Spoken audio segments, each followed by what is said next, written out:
எதுவென்று எனக்கு மறைத்தாலும் என் கண்கள் ஏமாறுமா?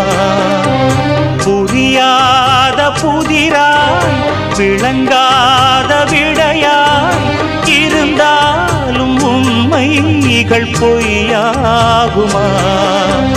என்னை கண்டு அச்சம் கொள்ள தேவையில்லையே, வேலி மீது குற்றம் சொன்ன தோட்டமில்லையே.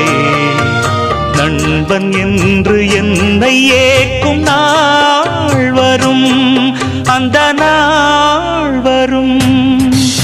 எங்கிருந்தோ இளங்குயிலின் இன்னிசை கேட்டு கண் விழித்தேன். நினைவு அலைகள் மனதில் எழும்பும் நேரம்